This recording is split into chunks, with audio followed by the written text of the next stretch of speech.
Este trabalho tem como objetivo resumir e perceber os conceitos básicos da teoria do desenvolvimento cognitivo de Lev Vygotsky.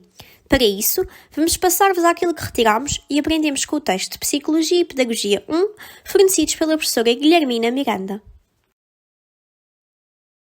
Vamos agrupar em 3 teorias a relação do desenvolvimento e a aprendizagem da criança. A primeira, enfocada principalmente por Piaget, parte do pressuposto da independência dos processos de desenvolvimento e de aprendizagem, sendo a aprendizagem um processo exterior e paralelo ao processo do desenvolvimento. A capacidade de raciocínio e a inteligência da criança são considerados processos autónomos. A segunda teoria afirma que a aprendizagem e o desenvolvimento encontram-se em simultâneo, colocando a aprendizagem num valor de primeiro plano no desenvolvimento da criança. Esta teoria considera que o ensino não é capaz de alterar as leis do desenvolvimento e as leis naturais.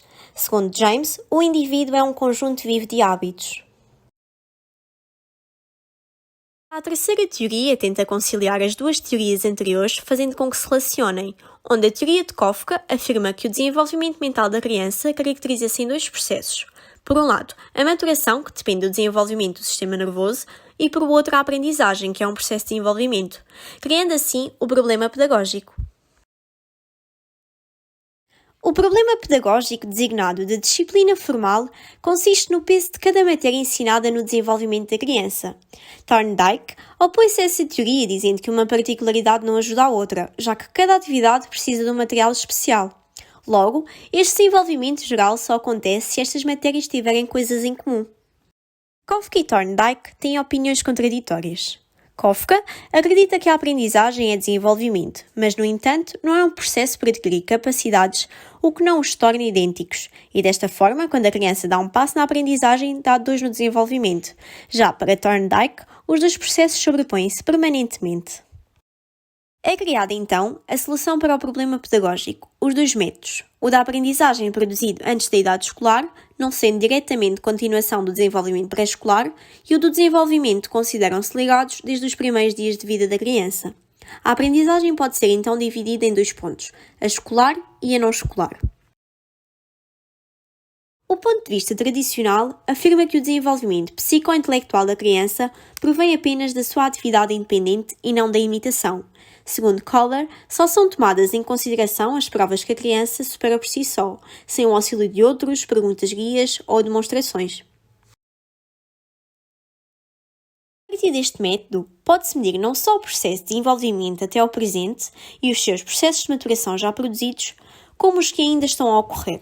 O estado de desenvolvimento mental da criança é então determinado por pelo menos 2 níveis, o nível de desenvolvimento efetivo e a área de desenvolvimento potencial.